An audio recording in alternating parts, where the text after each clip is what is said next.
Pada zaman dahulu kala di Jawa Barat, ada sebuah kerajaan bernama Kerajaan Pakuan. Pakuan adalah kerajaan yang sangat subur dan memiliki panorama alam yang sangat indah.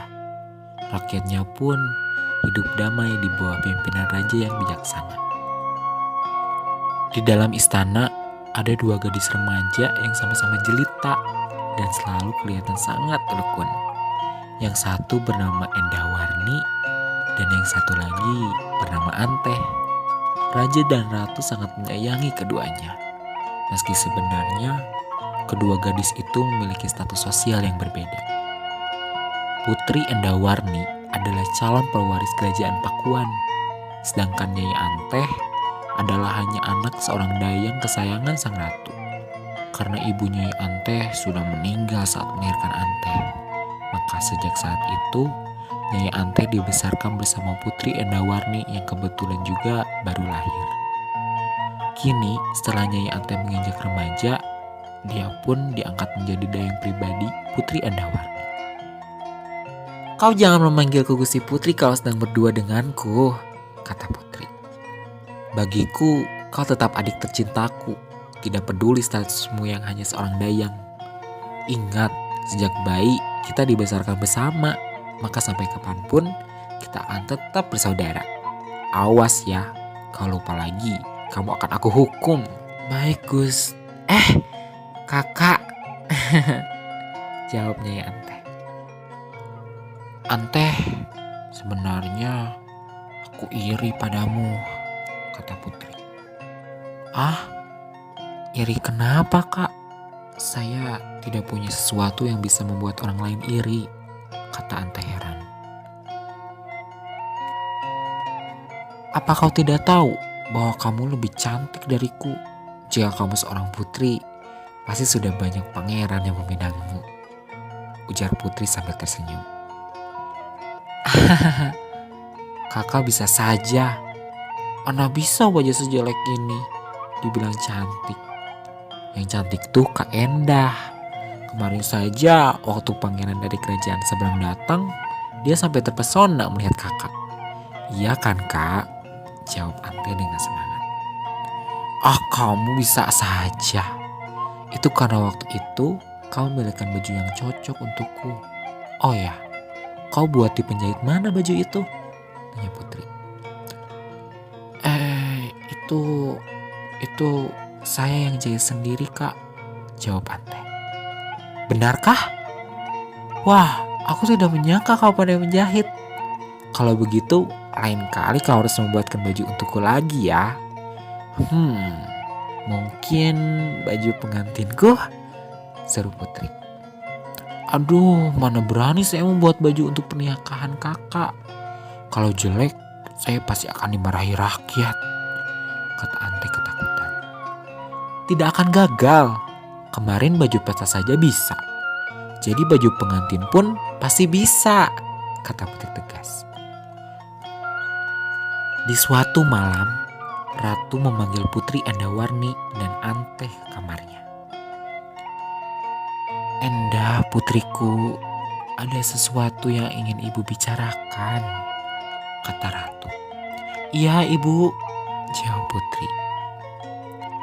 "Endah, kau adalah anakku satu-satunya. Kelak kau akan menjadi ratu menggantikan ayahmu memimpin rakyat Pakuan," ujar Ratu. "Sesuai ketentuan keraton, kau harus memiliki pendamping hidup sebelum bisa diangkat menjadi ratu." "Maksud ibu, Endah harus segera menikah?" tanya Putri.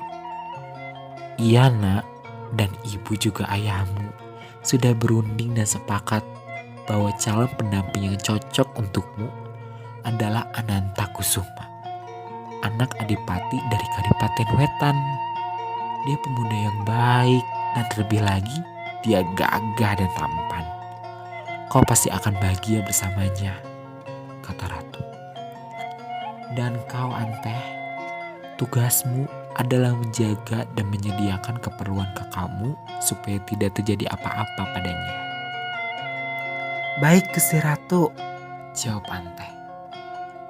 Malam itu, Putri Endawarni meminta Nyai Anteh untuk menemaninya.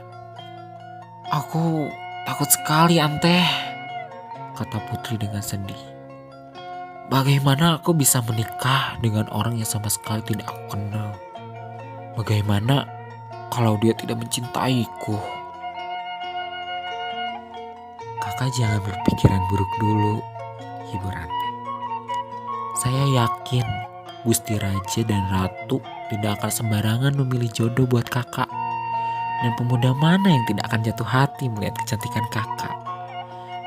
Sudahlah. Kakak tenang dan berdoa saja. Semoga semuanya berjalan lancar. Suatu pagi yang cerah, Anteh sedang mengumpulkan bunga melati untuk menghias sang Putri Endawarni. Anteh senang menyaksikan bunga-bunga yang bermekaran dan kupu-kupu saling berebut bunga. Dia mulai bersenandung dengan gembira. Suara Anteh yang merdu terbang tertiup angin melewati tembok istana. Saat itu, seorang pemuda tampan sedang melintas di balik tembok taman istana. Dia terpesona mendengar suara yang begitu merdu. Ternyata pemuda itu adalah Anantakusuma.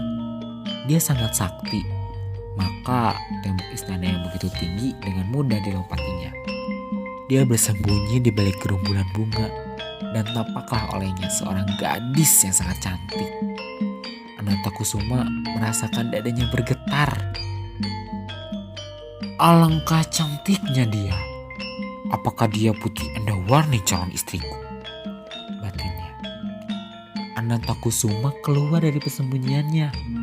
Anteh terkejut ketika tiba-tiba di hadapannya muncul pemuda yang tidak dikenalnya. "Siapa tuan?" tanya Anteh. "Aku Anantakusuma. Apakah kau?" Belum sempat Anantakusuma bertanya, seseorang memanggil Anteh. "Anteh, cepat, Putri memanggilmu," kata seorang dayang. "Ya, saya segera datang." "Maaf tuan, saya harus pergi," kata Anteh yang langsung lari meninggalkan Anantakusuma. "Dia ternyata bukan Endawarni," pikir Anantakusuma. "Dan aku jatuh cinta padanya. Aku ingin dialah yang jadi istriku." Beberapa hari kemudian, di istana terlihat kesibukan yang lain daripada biasanya. Hari ini, Adipati Wetan akan datang bersama anaknya, Anantakusuma, untuk melamar Putri Endawarni secara resmi. Raja dan Ratu menjamu tamunya dengan sukacita. Putri Endawarni juga tampak senang melihat calon suaminya yang sangat gagah dan tampan. Lain halnya dengan Anantakusuma yang terlihat tidak semangat. Dia kecewa karena ternyata bukan gadis impiannya yang akan dinikahinya.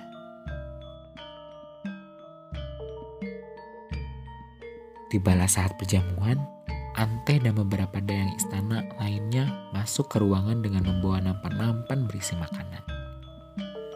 "Silahkan mencicipi makanan istimewa istana ini," kata Anteh dengan hormat. "Terima kasih Anteh. Silahkan langsung dicicipi," kata raja kepada para tamunya. Anantakusuma tertegun melihat gadis impiannya kini ada di hadapannya. Kerongkongannya terasa kering dan matanya tak mau lepas dari Nyai Anteh yang saat itu sibuk mengatur hidangan. Kejadian itu tidak luput dari perhatian Putri Endawarni. Pahamlah ia bahwa calon suaminya telah menaruh hati pada gadis lain. Dan gadis itu adalah Anteh.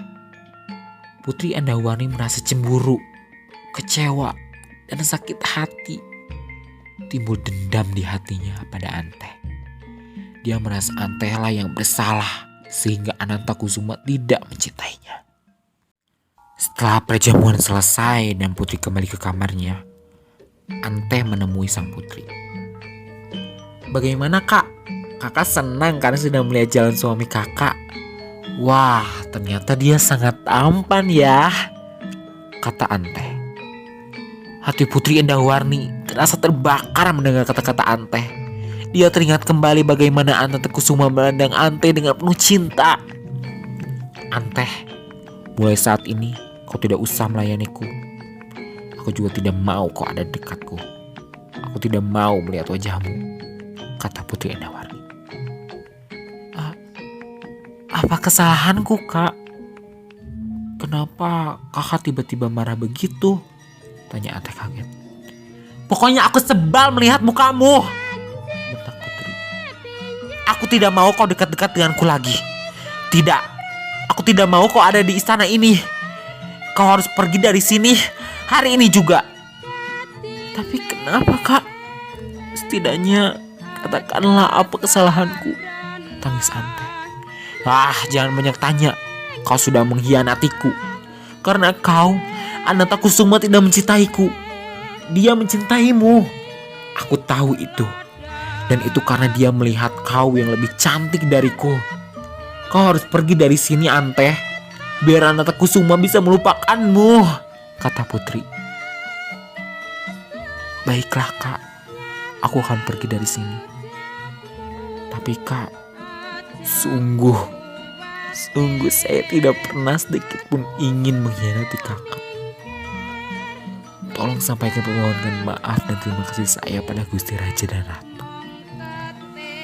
Ante beranjak pergi dari kamar Putri Endawarni menuju kamarnya. Lalu mulai mengemasi barang-barang dan kepada yang lainnya dia berpesan untuk menjaga Putri Endawarni dengan baik.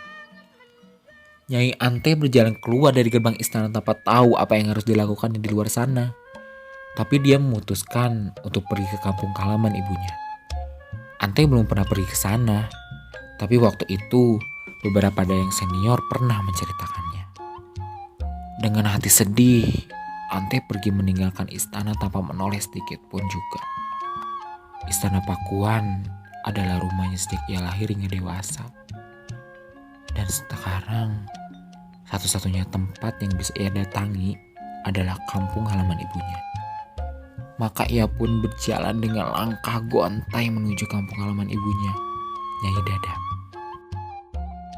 Tiba di kampung halaman ibunya hari sudah malam. Ante kemudian bertanya-tanya kepada penduduk yang ia temui, di mana rumah keluarga Nyai Dadap. Seorang penduduk yang berbaik hati mengantarkan Ante ke rumah adiknya Nyai Dadap yang bernama Waru. Mengetahui kalau putri kakaknya tiba, Paman Waru sangat senang. Paman Waru mempersilahkan Ante untuk tinggal di rumahnya. Sejak saat itu, Ante tinggal di rumah pamannya. Paman Waru sangat menyayangi Ante seperti menyayangi anaknya sendiri. Untuk membantu pamannya, Ante menerima pesanan menjahit baju. Mula-mula Ante menjahitkan baju-baju tetangga. Karena hasil jahitan yang bagus, orang-orang dari desa yang jauh pun ikut menjahitkan baju mereka kepada Ante. Sehingga ia dan keluarga pamannya bisa hidup cukup dari hasilnya menjahit. Seiring berjalannya waktu, tahun demi tahun telah berlalu. Ante kini sudah bersuami dan memiliki 2 orang anak. Pada suatu hari di depan rumahnya, ada sebuah kereta kencana berhenti. Dan banyak sekali pengawal yang menunggang kuda. Begitu pemilik kereta kencana itu melonggokan kepalanya keluar, Ante menjerit. Ternyata itu adalah Putri Endawarni. Sang putri turun dari kereta dan langsung menangis memeluk Ante. Oh Ante, sudah lama aku mencarimu. Kemana saja kau selama ini? Kenapa tidak sekalipun kau menghubungiku? Apakah aku benar-benar menyakiti hatimu? Maafkan aku Ante. Waktu itu aku kalap sehingga aku mengusirmu. Padahal kau tidak bersalah. Maafkan aku. Tangis Putri. Gusti, jangan begitu. Seharusnya aku yang minta maaf karena telah membuatmu gusar, kata Ante. Tidak, akulah yang bersalah. Untuk itu Ante, kau harus ikut denganku kembali ke istana, pinta Putri. Tapi Putri, aku sekarang sudah punya suami dan anak. Saya juga sudah bekerja sebagai penjahit. Jika saya pergi, mereka akan kehilangan, jawab Ante. Suami dan anak-anakmu tentu saja harus kau bawa juga ke istana, kata Putri sambil tertawa. Mengenai pekerjaanmu, kau akan kuangkat sebagai penjahit di istana. Bagaimana? Kau tidak boleh menolak. Ini perintah. Akhirnya Ante dan keluarganya pindah ke istana. Putri Endahwarni telah membuatkan sebuah rumah di pinggir taman untuk mereka tinggal. Namun, Ante selalu merasa tidak enak setiap bertemu dengan Pangeran Anantakusuma, suami Putri Endahwarni. Kembalinya Ante ke istana membuatnya mau tidak mau bertemu kembali dengan Pangeran Anantakusuma yang saat itu telah menjadi suami Putri Endahwarni. Pangeran Anantakusuma ternyata tidak pernah melupakan gadis impiannya. Kembalinya Ante ke istana Pakuan membuat cintanya yang selama ini terpendam menjadi mekar kembali. Namun, menyadari kalau dirinya sudah menjadi seorang suami, ia mencoba untuk menahan diri dari sengatan cinta lamanya. Mulanya, Pangeran Anantakusuma mencoba bertahan untuk tidak mempedulikan kehadiran Ante. Namun, semakin ditahan, semakin api asmara dalam dada semakin menggelora sengatannya. Pada suatu malam ketika terang purnama, Pangeran Anantakusuma nekat pergi ke taman istana dengan harapannya bisa bertemu dengan Ante. Benar saja, pucuk dicinta, lampu tiba. Dilihatnya, Ante sedang berada di beranda rumahnya, sedang bercanda dengan Candamawa, kucing kesayangannya. Sambil menikmati indahnya sinar bulan purnama. Walau kini sudah berumur, namun di mata Pangeran Anantakusuma, Ante masih secantik dulu saat pertama kali mereka berkali. Melihat kedatangan Pangeran Anantakusuma, Ante menjadi was-was, ketakutan, dan berusaha untuk melarikan diri. Namun, Pangeran Anantakusuma mengejarnya. "Ante!" tegurnya. Ante terkejut. Dilihatnya Pangeran Anantakusuma berdiri di hadapannya. "Pak, Pangeran, kenapa Pangeran kemari? Bagaimana kalau ada orang yang melihat?" tanya Ante ketakutan. "Aku tidak peduli. Yang penting aku bisa bersamamu, Ante. Tahukah kau bahwa aku sangat mencintaimu? Sejak kita bertemu di taman hingga hari ini, aku tetap mencintaimu." "Pangeran, kau tidak boleh berkata seperti itu. Kau adalah suami Putri Endahwarni. Dia adalah kakak yang sangat kucintai. Jika kau menyakitinya, itu sama saja kau menyakitiku," kata Ante sambil memeluk Candrawat. Aku tidak bisa melupakanmu. Kau harus menjadi milikku, Ante. Kemarilah, biarkan aku memelukmu, kata Pangeran sambil berusaha memegang tangan Ante. Ante mundur dengan ketakutan. "Sadarlah Pangeran, kau tidak boleh mengkhianati Gusti Putri." Namun Pangeran Anantakusuma tetap mendekati Ante. Ante yang ketakutan berusaha melarikan diri. Namun Pangeran Anantakusuma tetap mengejarnya. "Oh Tuhan, tolonglah hambamu ini," doa Ante. Ante berdoa kepada Tuhan agar diberi kekuatan untuk dapat melepaskan diri dari gangguan Pangeran Anantakusuma. Tiba-tiba Ante merasa ada kekuatan yang menarik tubuhnya ke atas. Dia melihat ke atas dan dilihatnya sinar bulan menyelimutinya dan menariknya. Walaupun memiliki kesaktian yang tinggi, namun Pangeran Anantakusuma tidak bisa berbuat apa-apa ketika ia melihat Ante terbang menuju ke bulan. Semakin lama, semakin tinggi, dan akhirnya hilang bersama sinar bulan yang tertutup awan. Sejak saat itu, Nyai Ante tinggal di bulan bersama Candamawa, kucing kesayangannya. Ante tidak berani kembali ke bumi karena takut Pangeran Anantakusuma akan mengejarnya. Namun rasa rindunya kepada keluarga membuat Ante ingin pulang. Ante lalu menenun kain untuk dijadikan tangga pulang, turun ke bumi. Tapi sayang, Candamawa kucing kesayangannya selalu merusak tenunannya.